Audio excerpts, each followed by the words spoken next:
¿Cómo están mis amados hermanos? Muy buenos días a todos. Sean todos y cada uno de ustedes bienvenidos esta mañana a la Iglesia Bíblica Gesed. Y bueno, quiero aprovechar para felicitar a todos los papás. Muchas felicidades hoy en su día, hoy en nuestro día. Gracias a Dios por la dicha que nos da de ser padres. Y bueno, como cada domingo alabamos al Señor y cantamos alabanzas al Señor con emoción, con gozo, con alegría y reconociendo que Dios es el Dios de esta tierra, que es el Dios de esta gente, que es el Dios de este pueblo. Vamos a alabar al Señor.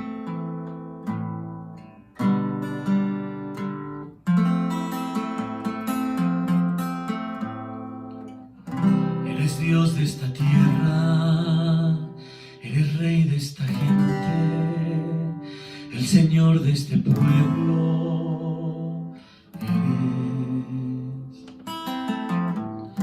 Eres luz en tinieblas, la esperanza que espera y la paz a tu lado. No hay nadie como nuestro Dios.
Si mis pasos se al andar ante la terrible tempestad, todo se derrumba frente a mí. Arraigado en Dios, a salvo estoy en la promesa que su amor me sostiene hasta el fin. Mi roca es Él, no se moverá. Mi roca es Él, su palabra siempre es fiel. Mi roca es Él, no se moverá. Mi Mi roca es Él, su palabra siempre es fiel. Mi roca es Jesucristo.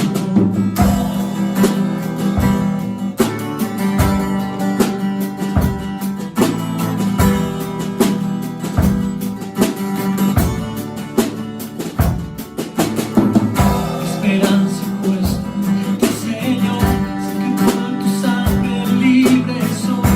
Aunque en la tormenta canto a ti, arraigado en Dios, a salvo estoy, en la promesa que su amor me sostiene hasta el fin. Mi roca es Él, no se moverá. Mi roca es Él, su palabra siempre es fiel. Mi roca es Él, no se moverá. Mi roca es Él, su palabra siempre es fiel. Mi roca es Jesucristo. Oh, oh, oh, oh. Mi roca es Jesucristo. Oh, oh,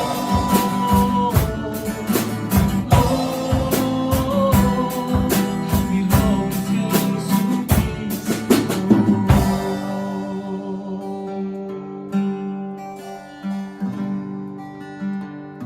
Señor, confiamos en tu palabra, Dios, y sabemos que tu palabra nos enseña que tú eres nuestra roca fuerte, Señor. Tú eres nuestra seguridad, bendito Padre.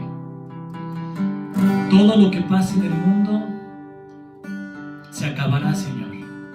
Tu palabra nos enseña que es para siempre, permanece para siempre. Tú eres nuestra seguridad, bendito Dios. Y por eso, Padre, te alabamos y engrandecemos tu nombre, Señor. Es Cristo mi seguridad, lo terrenal se acabará. Mi roca es Él, mi roca es Él. En el temor o adversidad, su gracia siempre bastará. Mi roca es Él, mi roca es Él. Es Cristo mi seguridad, lo terrenal se acabará. Mi roca es Él, mi roca es Él. En el temor, adversidad, su gracia siempre bastará. Mi roca es Él, mi roca es Él. Mi roca es Él, no se moverá. Mi roca es Él, su palabra siempre es fiel. Mi roca es Él, no se moverá. Mi roca es Él, su palabra siempre es fiel. Mi roca es Jesucristo. Oh,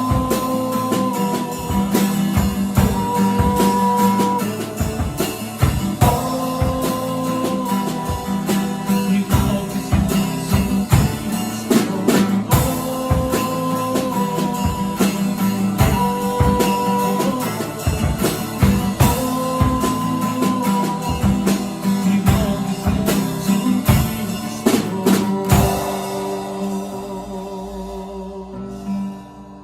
Señor, agradecemos porque tú eres nuestra roca fuerte. Un día, Dios, vamos a estar en tu presencia, Señor, junto a miles y millones de personas proclamándote Rey. Al estar ante ti, adorando frente al mar de cristal, entre la multitud, en asombro allí me habré de postrar y mi canto uniré a mi millones proclamándote rey, y mi voz oirás entre las multitudes cantar.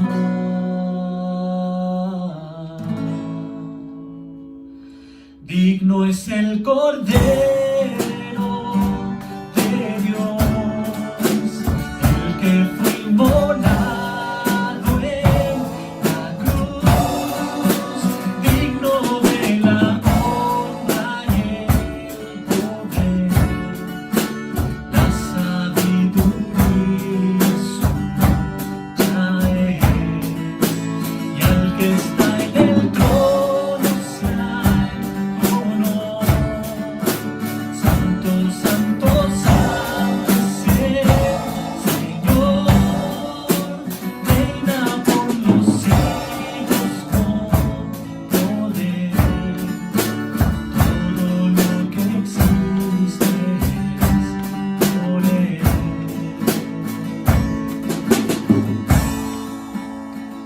Al estar ante ti, adorando frente al mar de cristal, entre la multitud, en asombro allí me habré de postrar, y mi canto uniré a millones proclamándote rey, y mi voz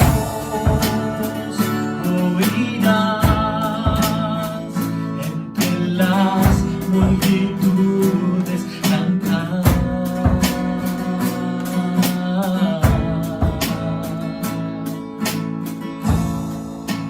Digno es el Cordero de Dios, el que fue inmolado en la cruz, digno de la honra y el poder, la sabiduría suya es, y al que está en el trono sea el honor.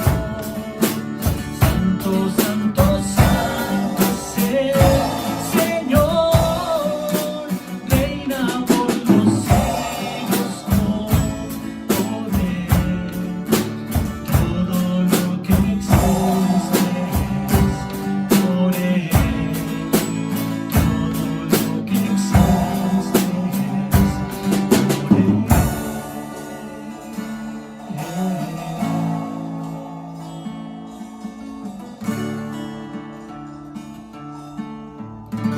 Gracias a Dios, hermanos, por estos cantos. Que el Señor les bendiga.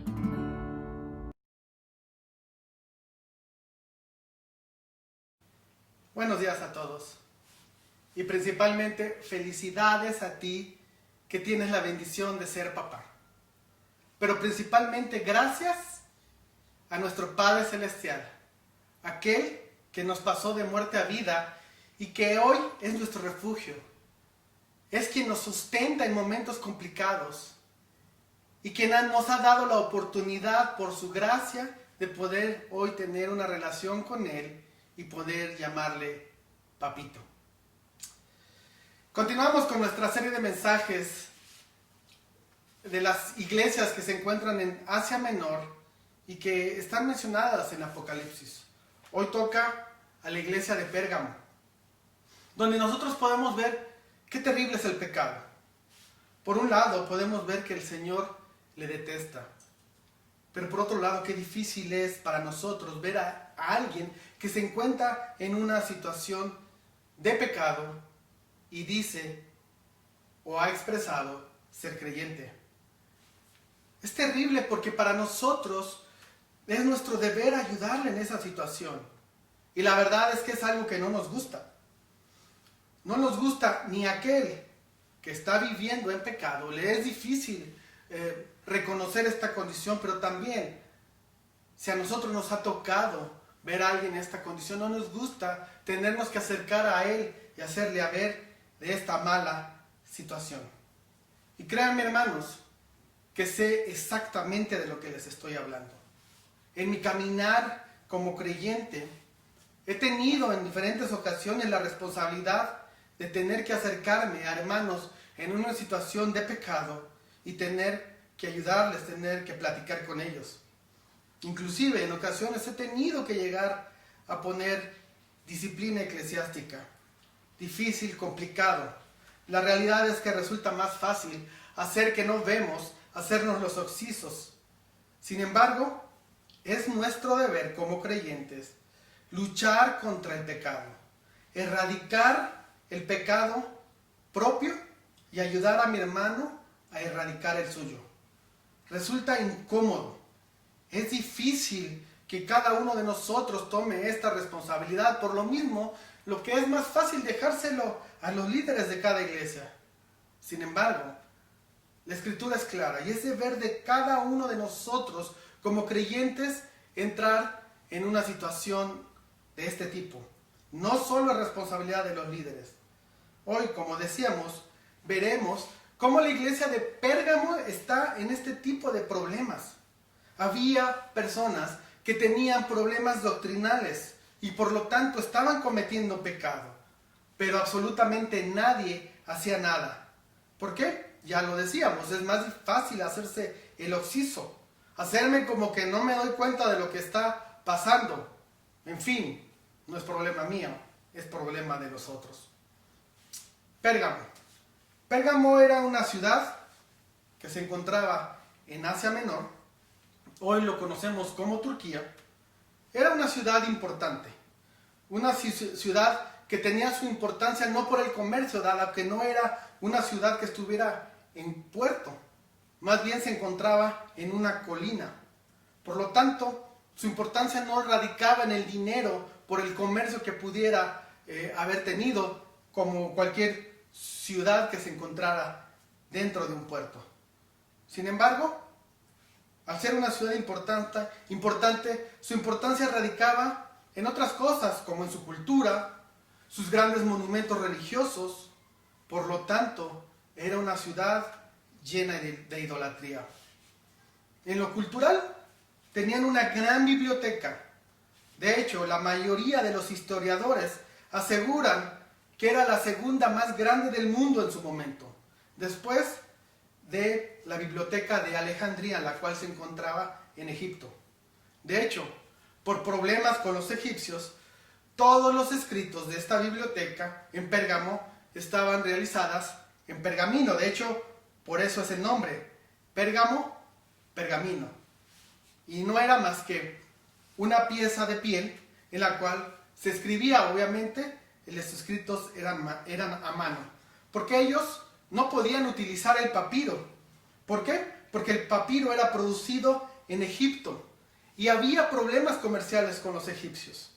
Por lo mismo, los egipcios no surtían de papel a esta parte de Asia Menor, y por lo mismo ellos intentaron, más bien inventaron esta forma de hacer escritos, los cuales se comenta que llegaban aproximadamente a 200,000 pergaminos.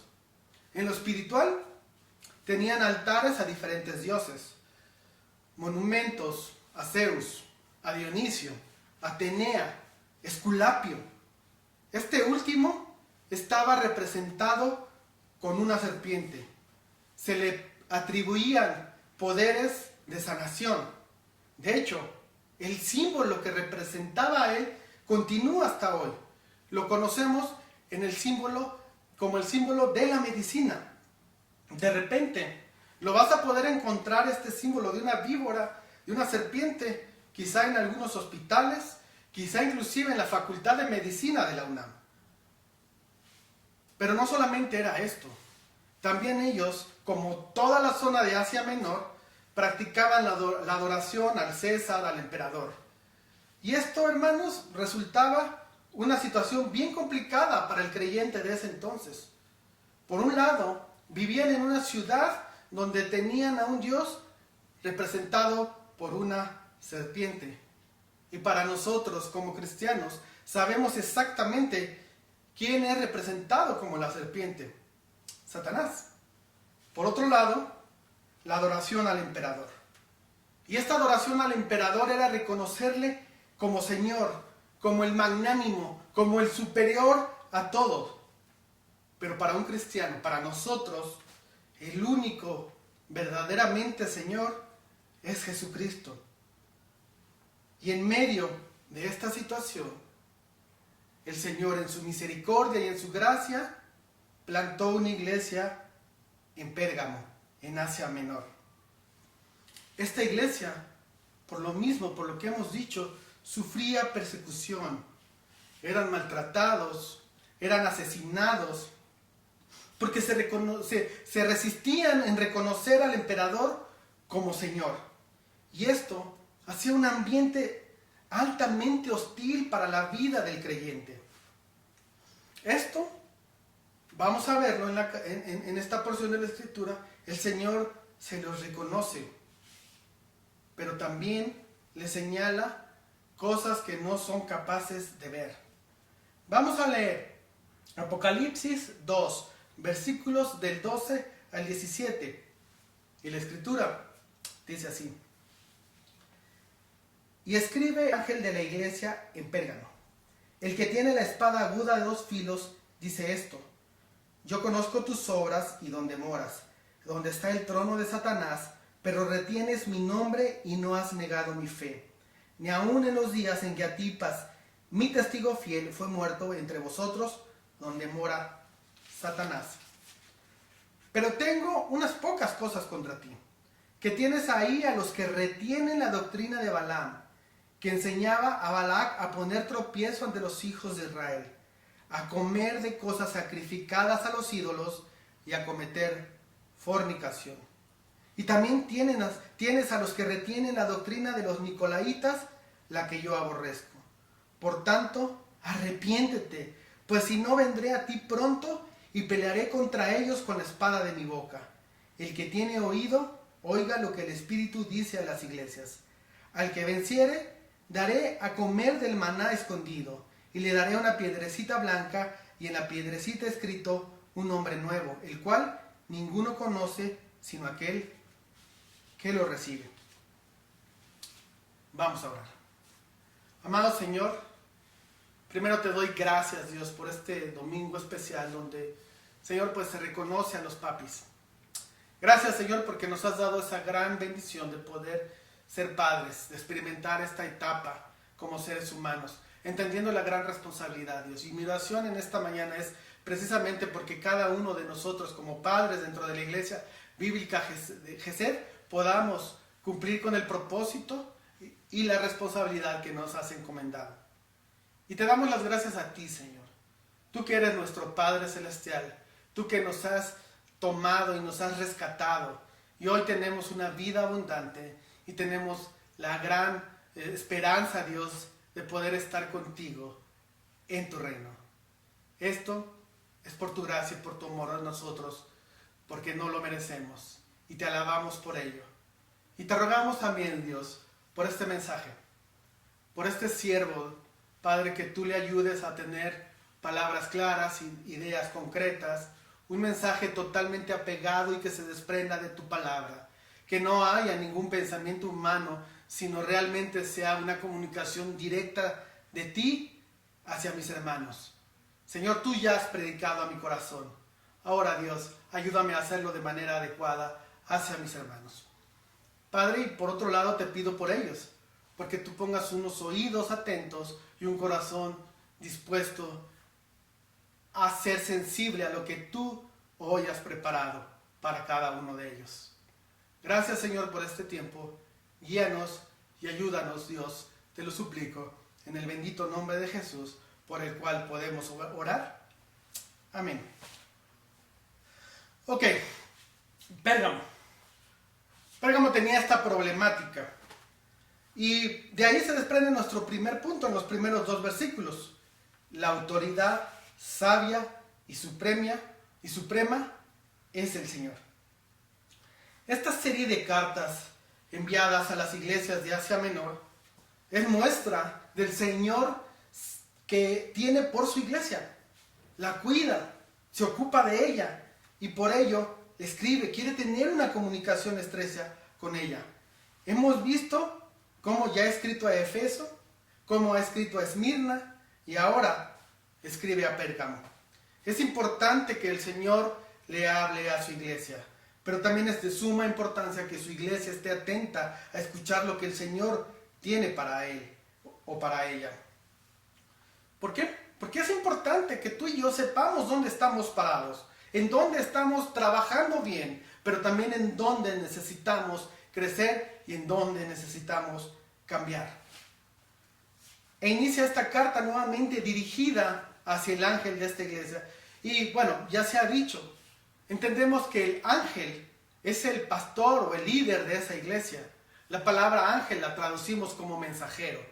Y entendemos, no es que Dios ponga un ángel en cada una de las iglesias, sino es precisamente este pastor, este líder, quien es el encargado de ser el mensajero de la palabra de Dios.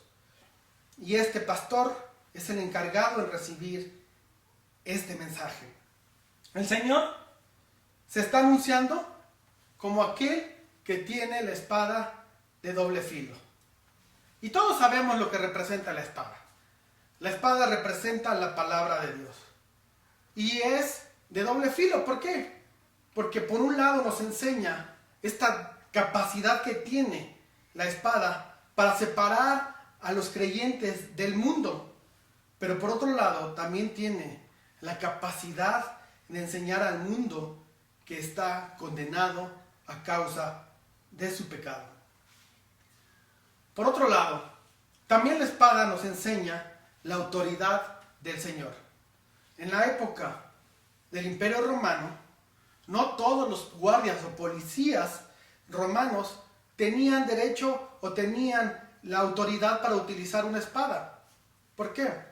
Porque al utilizar una espada, también automáticamente les estaba dando la oportunidad o la autoridad para usarla. Es decir, el portador de una espada podía decidir sobre la vida de otro. El ser portador de una espada no era solamente el adorno de una vestimenta, era para usarla cuando fuera necesario, para usarla contra quien se considerara pertinente. El Señor ya ha hecho esta referencia en el capítulo 1, en el versículo 16. Y esto es para dejarnos en claro que realmente de quien depende la vida no era de un policía o de un alto rango dentro del organigrama romano, ni aún del emperador o del gobernador o del César, sino es realmente nuestra vida y la vida de todo ser humano depende únicamente del Señor. Esta presentación que Dios está usando nos recuerda que todo depende de Él. Aunque en ocasiones quizá tú y yo llegamos a pensar que hay cosas que se le pueden llegar a salir de control, en realidad no es así. Nada ni nadie se sale de la voluntad de Dios. El Señor en control de cada detalle. Así que este recordatorio está realmente siendo para alentar a la iglesia. ¿Por qué? Porque era una iglesia que estaba sufriendo mucho a causa de las obras del Evangelio. Obviamente, el Señor no está siendo ajeno a esto. El Señor sabe todas las adversidades que está atravesando la iglesia en Pérgamo. Así que conoce sus adversidades y trata de alentarlos, diciéndole que su vida no depende de aquellos quienes los persiguen, sino depende de Él. Los hermanos de esta iglesia sufrían maltrato, sufrían persecución y sufrían muerte. Pero el Señor les recuerda que son sus hijos y que es de Él quien realmente depende la vida y no de otra persona. Aún la vida del creyente no depende ni siquiera de Satanás, sino de Dios. Así que no hay que temer. Nadie va a atravesar nada que el Señor no lo permita. Todo este sufrimiento que la iglesia de Pérgamo está padeciendo es por la fidelidad mostrada hacia el Señor. En esta iglesia existía un verdadero esfuerzo por llevar una vida en armonía con la instrucción de Dios. Ellos no estaban negando al Señor. No confesaban al César como Señor. Como ya dijimos, era una costumbre de esta zona. Aunque a ellos les llegara a costar la vida, no lo harían. Esto lo ha visto el Señor y se lo reconoce. En medio de todo esto, ellos habían sido testigos como un hombre ejemplar llamado Antipas, o de nombre Antipas, había sido asesinado por fidelidad a Dios. Y a pesar de haber vivido todo esto, ellos seguían esforzándose por seguir fieles a Dios. Como ya hemos visto, es una ciudad con una problemática espiritual grande y seria. Lo que sucede en cualquier ciudad, en una ciudad, termina por penetrarse a la iglesia. Y de esta manera, la iglesia es impactada.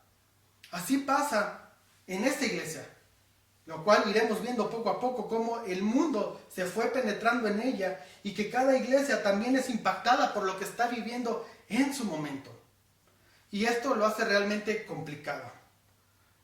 Para ti, para mí, qué difícil es solamente pensar que cristianos, que personas como tú y como yo, pudieron ser asesinados por profesar su fe. Hermanos, ha habido personas perseguidas y muertas a causa del Evangelio. Y hermanos, honestamente, si tú y yo tuviéramos hoy que responder cuánto nos ha costado la fe cristiana,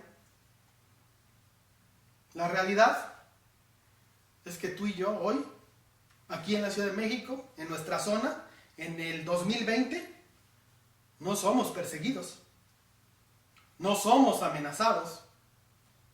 Entonces, ¿cuánto nos ha costado profesar esa fe que en ocasiones inclusive nos jactamos de ello? Quizá para ti el sacrificio de pararte un domingo temprano e ir a servir a la iglesia ya sea un tremendo sacrificio. Tener que madrugar y no poderte levantar el domingo tarde, quizá eso sea para ti un gran sacrificio. El tener inclusive que hacer un cambio en mi vida de cosas que me gustan pero que no le agradan a Dios, para mí ya es un sacrificio enorme. Inclusive tener que soportar el sermón de alguien que no te gusta cómo lo hace es un esfuerzo tremendo. Hermanos, al lado de estos creyentes que habitaron en esta iglesia en Pérgamo, ¿tú crees que es difícil ser creyente en la Ciudad de México en el año 2020? Estos hermanos, a pesar de toda la adversidad en la cual estaban viviendo, reaccionaron aún mejor que algunos apóstoles, los cuales, como seguramente tú sabes, en algún momento dudaron de su fe. Solo basta con recordar a Pedro cómo negó al Señor 3 veces. Estos creyentes de la iglesia de Pérgamo no añoraban su vida pasada, no deseaban guardarse y mantener su pecado al menos oculto. Ellos vivían con gozo a pesar de las dificultades que estaban atravesando. La tradición cuenta que Antipas fue cocinado en agua hirviendo en un caldero de cobre en forma de toro. Si esto es real, imagínate el horror de haber presenciado una situación como esa y aún así seguir firmes en su fe. Antipas recibió el honor de ser llamado el testigo fiel. Es el mismo título que Jesús se da a sí mismo en el capítulo 1, versículo 5 de este libro. No sabemos mucho de Antipas, pero sí sabemos que murió en congruencia con lo que hablaba, murió luchando por su santidad y siendo fiel al Señor. A cambio, su nombre quedó escrito en la Escritura, valga la redundancia, donde el Señor mismo da testimonio de su fidelidad y de su amor hacia el Señor. Realmente maravilloso, hermoso, ¿verdad? Que nosotros pudiéramos ser recordados de esta manera. Y en automático esa es la pregunta que surge. ¿Qué dirá hoy el Señor de ti? ¿Qué dirá el Señor en este día de mí? Quizá de mí lo más que pudiera llegar a expresar, bueno, pues Elías pues era alguien pues, que le echaba ganitas, ¿no? Cuando menos. Ellos vivían en un lugar complicado. La Escritura nos dice que vivían donde mora Satanás, donde está su trono. Es decir, el poder del enemigo se manifestaba en esa ciudad de gran manera. Y ahí había que dar testimonio del Señor y del poder que tiene para transformar vidas. Entendemos que una ciudad como esta quizá en nuestros tiempos pudiera ser la equivalencia, quizá una ciudad como Las Vegas, ¿verdad? Que es llamada como la ciudad del pecado, donde se cometen todo tipo de pecados de índole sexual. Quizá inclusive algunas zonas de nuestra ciudad, de nuestro país, donde se exhiben gigantescos altares a la muerte, hacia santos, a diferentes tipos de vírgenes. Qué difícil, qué complicado resulta hablar de Cristo en lugares así, ¿verdad? Imagínate tener que hablar de Cristo en un casino, en un lugar donde se ejerce la prostitución, ir a hablar a un lugar donde se está venerando a la muerte o a algún tipo de virgen, a algún santo. Qué complicado ellos lo vivían. Al meditar en todo esto, no nos queda más que dar las gracias al Señor. Realmente nos debemos de sentir privilegiados al no tener que atravesar este tipo de situaciones, al no ser perseguidos, al no ser maltratados a causa del Evangelio. El Señor nos tiene en un lugar de privilegio. Por lo mismo, punto número 2, rechaza el pecado. Versículo 14 y 15. El Señor continúa dando su mensaje. Y ahora en este par de versículos les dice: tengo pocas cosas contra ti. El que hayan sido pocas cosas no significa que no sean graves. Son pocas, pero graves. Primero, era una iglesia que se estaba mostrando pasiva ante el pecado. Se habían infiltrado malas doctrinas en medio de ellos y nadie estaba haciendo nada para erradicarlo. Hermano, eso realmente es un problema fuerte para las iglesias y aún en nuestros tiempos. Pocos se atreven realmente a señalar el pecado. A nadie nos gusta y el único propósito debería de ser para nosotros ayudarlos, pero no nos atrevemos a hacerlo. Y esa es una forma en que tú y yo nos tenemos que cuidar. Eliminar, erradicar las malas doctrinas, eliminar, erradicar el pecado. Es una forma de cuidarnos y es una forma de cuidar a los demás, evitando que se propaguen todo tipo de herejías y de malas conductas dentro de la iglesia. Las malas doctrinas permitían que la iglesia se pudiera reunir un domingo para alabar a Dios y después, sin ningún problema, pudieran ir y participar de reuniones celebrando dioses paganos, situaciones que no agradaban al Señor. Porque en muchos de estos casos se terminaban practicando situaciones de inmoralidad sexual. Participaban en comidas destinadas a celebrar otro tipo de dioses. Dentro de este tipo de situaciones, ¿cuántos pecados más pudiéramos nosotros llegar a encontrar? ¿Acaso no también es apoyar en alguna manera la tradición que ellos tienen? ¿Apoyar la falsa idea de que sus falsos ídolos realmente existen y de que es bueno celebrarlos, a nosotros participar de ello? Y podemos terminar pensando la eterna justificación los ídolos nada son. Hermano, si entonces es así, ¿por qué podemos llegar a participar de una mentira? ¿Tú crees que era el único pecado que había en esta iglesia? ¿Tú crees que el Señor no pudo haber señalado otro tipo de situaciones? Pero se está enfocando estrictamente en los actos de fornicación y de comer lo sacrificado a los ídolos.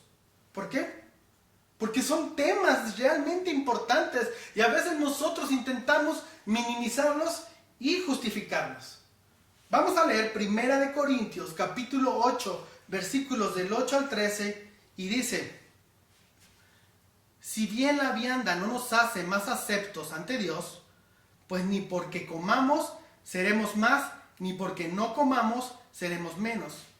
Pero mirad que esta libertad vuestra no venga a ser tropezadero para los débiles. Porque si alguno te ve a ti, que tienes conocimiento, sentado a la mesa en un lugar de ídolos, la conciencia de aquel que es débil no será estimulada a comer de lo sacrificado a los ídolos. Y por el conocimiento tuyo se perderá el hermano débil por quien Cristo murió. De esta manera, pues, pecando contra los hermanos e hiriendo su débil conciencia, contra Cristo pecáis. Por lo cual, si la comida le es a mi hermano ocasión de caer, no comeré carne jamás, para no poner tropiezo a mi hermano. Un grave problema, ¿no? Y es que a veces nosotros queremos imponer nuestra libertad sobre los demás. Los ídolos nada son, decimos. Y tiene razón. Pero la Escritura también nos dice que si esto es un problema para alguno de mis hermanos, quizá pensando en alguien que tiene poco dentro del Evangelio, aquel que está siendo confirmado en su fe, entonces no comamos nada. Y a veces por lo mismo, como en ciertas épocas del año, en ciertas fechas, en ciertas festividades que el mundo tiene, cómo afilamos nuestra doctrina, ¿no? Y cómo nos preparamos. Recordemos solamente a veces la temporada de muertos, como para poder disfrutar de un pan. Afilamos nuestra doctrina y atacamos y no pensamos en el de enfrente. Solo para comer lo que nos gusta. Imponemos nuestra libertad y no nos damos cuenta cómo afectamos a los demás. Esto, hermano, es sumamente peligroso. Es bien delicado. Veamos lo que dice el mismo Señor en el Evangelio de Lucas, capítulo 17, versículo 1 y 2. Dijo Jesús a sus discípulos: imposible es que no vengan tropiezos. La Escritura nos está diciendo que como creyentes vamos a tropezar. El Señor lo sabe, conoce sus ovejas y sabe que vamos a caer. Pero también continúa diciendo: ay de aquel por quien vienen. Mejor le fuera que se le atase al cuello una piedra de molino y se le arrojase al mar, que hacer tropezar a uno de estos pequeñitos. En nuestra vida como creyentes, decíamos, va a haber tropiezos. Prácticamente es inevitable. Así nos lo está enseñando el mismo Señor Jesucristo. Pero hay de aquel por quien vienen estos tropiezos. Mejor es atarse una piedra en el cuello y arrojarse al agua. Cuidado, hermano, cuando nosotros queremos imponer nuestra libertad y hacer caer a nuestros hermanos, pensando, el problema es de él, no es mío. Y quizá ahorita tú pudieras estar pensando: ay, no seas cuadrado, Elías. No seas inclusive legalista. Y llegar a poder decir: es mi vida. Y perdóname, hermano, por contradecirte, pero la Escritura es clara. 1 Corintios 6:19 dice así: ¿o ignoráis que vuestro cuerpo es el templo del Espíritu Santo, el cual está en vosotros, el cual tenéis de Dios, y que no sois vuestros? Hermano, no es tu vida, no te perteneces. ha sido comprado a precio de sangre. Por ello, tú y yo tenemos que terminar diciendo, es mejor equivocarnos amando a los demás que equivocarnos por defender nuestros deseos y así solamente complacernos. Otro problema que está sucediendo en la iglesia, que la Escritura lo señala, es el problema de la fornicación. Y está señalando un caso preciso. Y nosotros tendríamos que regresar al libro de Números, de los capítulos 22 al 25. Vamos a ver toda esta historia, donde un falso profeta llamado Balaam aconseja al rey Balac que lleve mujeres de Moab y se enreden con los judíos de una manera sexual. ¿Para qué? Para que el pueblo judío poco a poco y a través de estos encuentros empezaran a ceder en sus creencias, en sus doctrinas y empezaran a participar de la comida de los ídolos y terminar venerándoles. Estos, hermanos, se da y es otro tipo de fornicación física, pero también fornicación espiritual. Honrar a otros dioses en vez del Señor es engañar o querer engañar a nuestro Señor. Empezamos con una cosa y llegamos a otra. Esta situación de idolatría y de inmoralidad sexual costó la vida de 24,000 judíos. Números 25, versículo 9, así nos lo enseña. Y estas cosas están pasando también en la iglesia de Pérgamo y las están tolerando. Recordemos a los de la iglesia de Éfeso, que ellos estaban luchando contra este tipo de doctrinas. Principalmente se menciona la doctrina de los Nicolaitas. Los de Éfeso luchaban contra eso, no lo soportaban, lo mantenían lejos. Sin embargo, los de Pérgamo lo están tolerando. Hermanos, debemos de entender que ni una desviación se da de un momento a otro, no es algo que se dé súbitamente, de la noche a la mañana, se va dando poco a poco, lentamente. Por lo mismo, tú y yo tenemos que estar atentos y luchar contra el pecado.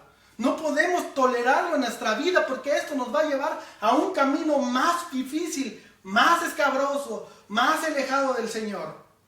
Y tampoco podemos permitirlo dentro de nuestra iglesia. Porque entonces, si tú y yo hacemos todo y celebramos todo tal cual el mundo lo hace, ¿qué le vamos a ofrecer de diferente? Recuerda, la cruz es locura para el mundo y es poder de Dios para nosotros. A Antipas lo mataron por ser diferente y por incomodar al mundo. Nosotros, ¿qué hacemos? ¿Le incomodamos o nos acomodamos al mundo? Y así estaba Pérgamo. Por un lado, ofreciendo fidelidad a Dios, a pesar de la persecución, a pesar del maltrato. Pero por otro lado, siendo tolerantes al pecado. Seamos honestos, y las cosas no han cambiado mucho 1900 años después. ¿Cuántos creyentes inclusive nos podemos llegar a identificar con esta iglesia? Con una mano nos agarramos del Señor, pero con otra mano no queremos soltar al mundo. Y así estamos, divididos y forcejeando, y unas veces jalando más hacia el mundo y otras veces queriendo jalar más hacia el Señor. ¿Ves la importancia de la buena doctrina, de la sana doctrina? Pero ¿cómo sabemos que estamos siguiendo la sana doctrina o la buena doctrina? La buena doctrina es aquella que exalta a Cristo, donde el creyente sabe que su corazón necesita ser corregido, porque sabe que Dios pesa los corazones y no pesa las cabezas. ¿Estás seguro que tu doctrina te está llevando por el camino del Señor? Ya no hablamos mucho de la doctrina de los Nicolaitas, porque era algo muy similar. Los estaba desviando, estaba habiendo problemas de fornicación en ellos, y eran temas muy parecidos. Por lo tanto, hermano, busquemos al Señor como nuestro abogado y no como nuestro juez. Y este es nuestro punto número 3. versículos 16 y 17. El Señor llama a su iglesia al arrepentimiento. Hoy, hermanos, tenemos la gran oportunidad de que si tú, todo este tiempo que estamos viviendo o que hemos vivido, empezamos quizá motivados, siguiendo al Señor, y quizá hoy, 3 meses después, sentimos y sabemos que nos hemos alejado, arrepiéntete. Hoy es el día. ¿Cuándo es el día del arrepentimiento? Hoy. La iglesia de Pérgamo tiene que arrepentirse de no haber actuado en contra del pecado. El llamado al arrepentimiento es a toda la iglesia. Unos por practicar doctrinas erróneas, doctrinas falsas, pero otros también por tolerarlas. Así que el problema de unos es el problema de todos. Y a veces nosotros erróneamente llegamos a pensar, mi pecado es solo mío, es mi problema. La realidad es que no. El pecado de uno contamina a la iglesia en general. La Escritura nos enseña que un poco de levadura leuda toda la masa. En esta iglesia no eran todos los que estaban practicando este tipo de doctrinas erróneas, equivocadas, herejías. Era solamente un grupo, eran unos cuantos. Y no podemos decir que el problema solamente era de estos cuantos, porque el problema estaba afectando a toda la iglesia en general. Como creyentes, tú y yo no podemos pensar que mi pecado es solo mío y es mi problema. En realidad nuestro pecado afecta a nuestra familia, afecta a nuestra iglesia. Muchas veces no somos capaces ni siquiera de darnos cuenta en la manera en cómo afecta. El pecado afecta a nuestra vida y a nuestro entorno de manera insospechada. Y pareciera algo paradójico. Por un lado, el Señor viene y nos rescata, nos salva, pero no nos saca del peligro, nos deja en el peligro, nos deja aquí en el mundo, porque en realidad lo que el Señor está buscando o quiere es que nosotros estemos ayudando al mundo a través de la predicación del Evangelio. Pero el trabajo lo tenemos que hacer sin contaminarnos. Veamos lo que dice el Evangelio de Juan, capítulo 17, versículo 15. El Señor orando y diciendo lo siguiente: no ruego que los quites del mundo, sino que los guardes del mal. Debemos de ir al mundo y al mismo tiempo salir del mundo. El apóstol Pablo así lo hizo. La primera carta a los Corintios, capítulo 9, versículos del 19 al 23, así nos lo enseñan. Y dice así: por lo cual, siendo libre de todos, me he hecho siervo de todos para ganar a mayor número. Me he hecho a los judíos como judío, para ganar a los judíos. A los que están sujetos a la ley, aunque yo no esté sujeto a la ley. Como sujeto a la ley para ganar a los que están sujetos a la ley. A los que están sin ley, como si yo estuviera sin ley, no estando yo sin ley de Dios, sino bajo la ley de Cristo. Para ganar a los que están sin ley. Me he hecho débil a los débiles para ganar a los débiles. A todos me he hecho de todo, para que de todos modos salve a algunos. Y esto hago por causa del Evangelio, para hacerme copartícipe de él. No del mundo, de él. Copartícipe del Evangelio. Todo esto lo hizo el apóstol Pablo sin bajar los estándares de santidad. Por lo que debemos vivir, es necesario hacer lo que tengamos que hacer sin bajar los estándares de santidad, sin interrumpir nosotros nuestra relación con el Señor. Aún esto lo tengamos que hacer donde Satanás tiene su trono, donde mora él. Lo tenemos que hacer y sin contaminarnos de las doctrinas de los de Balaam o de los nicolaitas. No adaptéis a este mundo, dice la Escritura. Lucas 6:26 dice: ay de vosotros cuando todos los hombres hablen bien de vosotros, porque así hacían sus padres con los falsos profetas. Y esto, hermanos, pudiera ser nuestro problema. Evitar situaciones que nos incomodan. Queremos ser aceptados por todos, queremos caerle bien a todos, queremos llevar una relación buena y sana con todos. Pero estamos viendo que si los de la iglesia de Pérgamo no hacen algo, el Señor dice que Él no va a permanecer pasivo como lo están siendo ellos. El Señor no va a dejar las cosas así. En el versículo 16, en la parte B, dice: si no, vendré a ti pronto y pelearé con ellos con la espada de mi boca. Ahora entendemos por qué el Señor inicia esta parte de la Escritura presentándose como el que tiene la espada de doble filo. Y si la tiene, la va a usar. El Señor ama a su iglesia y no la va a dejar con mancha y no la va a dejar que esté ensuciándose en el pecado.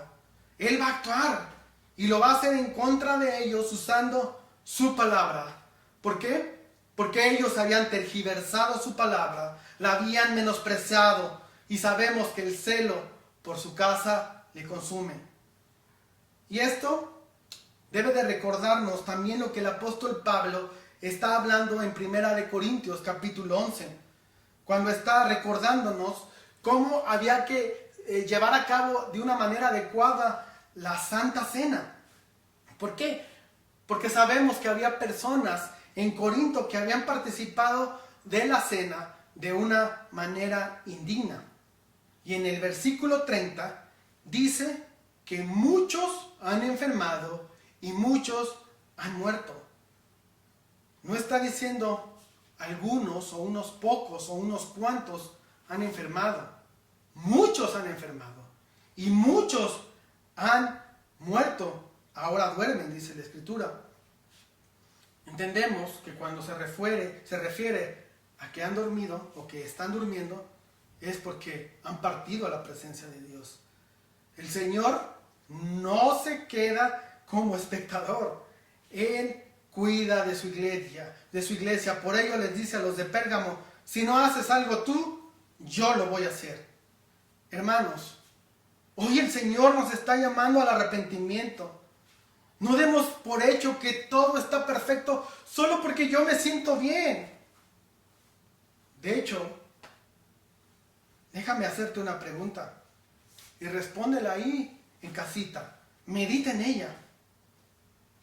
Hoy, 21 de junio del 2020, ¿el Señor está feliz contigo? Analicemos, y antes de contestar de manera precipitada, profundicemos en nuestra respuesta. Y no pensamos que todo funciona bien solo porque yo me siento bien. El que yo me sienta bien no significa que todo está bien.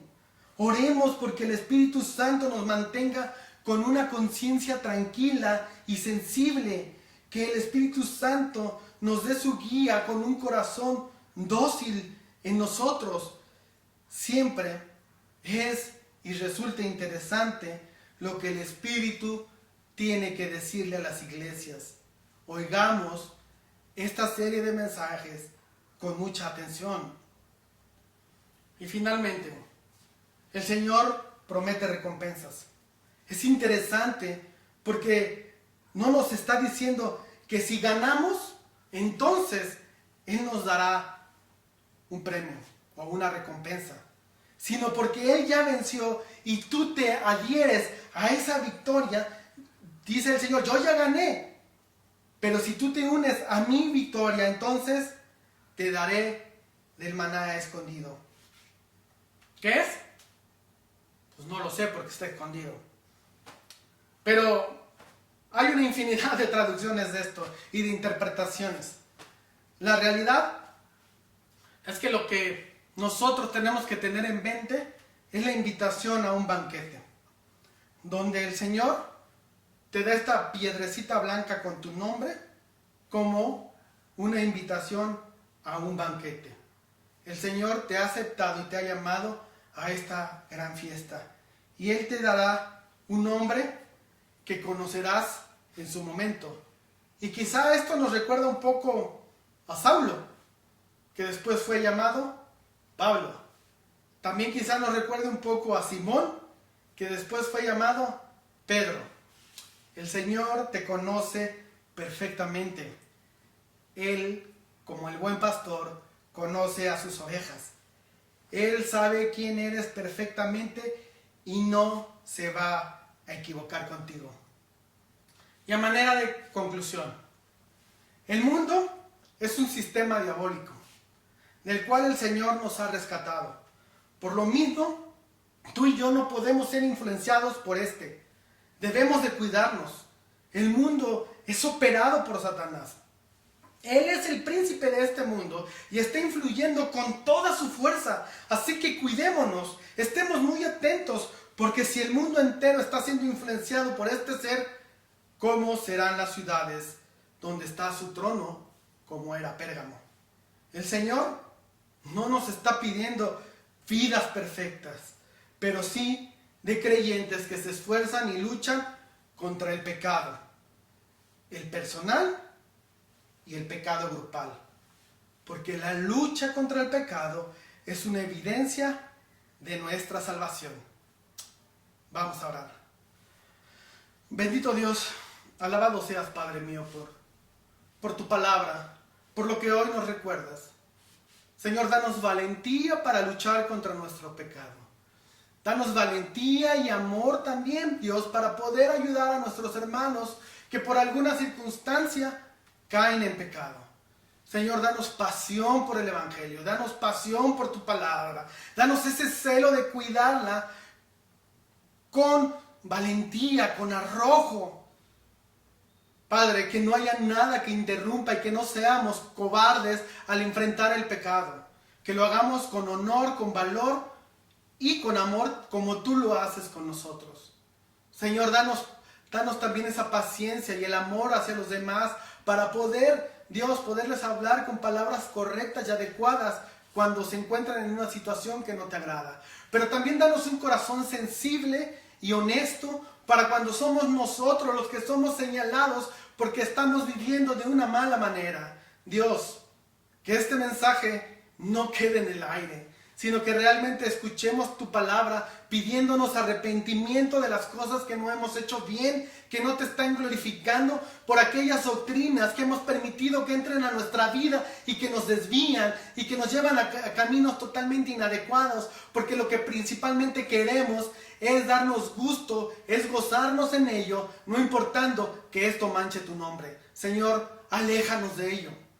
Danos un corazón que te ama, que siente pasión por lo que hace, que su prioridad es la exaltación a tu nombre, que su prioridad es la predicación del Evangelio, que su prioridad es el amor por el otro y que por lo tanto cuida lo que hace, se aleja de lo malo, no da de qué hablar porque sigue tus pasos con pasión, con amor, con la certeza de que está haciendo lo correcto. Dios, guárdanos de todo mal y danos una iglesia la cual se esfuerza por la sana doctrina, por las buenas doctrinas que exaltan tu nombre y que dan un testimonio diferente, pero adecuado y correcto a los demás. Que Gesed sea esto. Y Señor, ayúdanos a que no seamos una iglesia como las de Asia Menor, que tiempo después han desaparecido. Que Gesed dure hasta que tu Hijo regrese. Que Gesed sea mencionada por su fidelidad, por la pasión, por el amor, por el cuidado de unos con los otros, por la sana doctrina. Y que sea una iglesia sólida y que crezca. Y que por ello, Dios, tú la conserves. Que tú no quites su candelebro de en medio, que no apague su luz, sino que perdure hasta que tu Hijo regrese.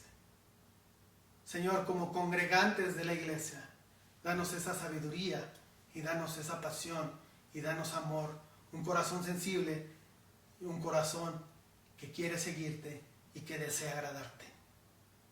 Gracias, Dios, por este tiempo y por esta hermosa oportunidad, en el bendito nombre de Jesús. Amén. Nuevamente, felicidades, papá. Dios les bendice.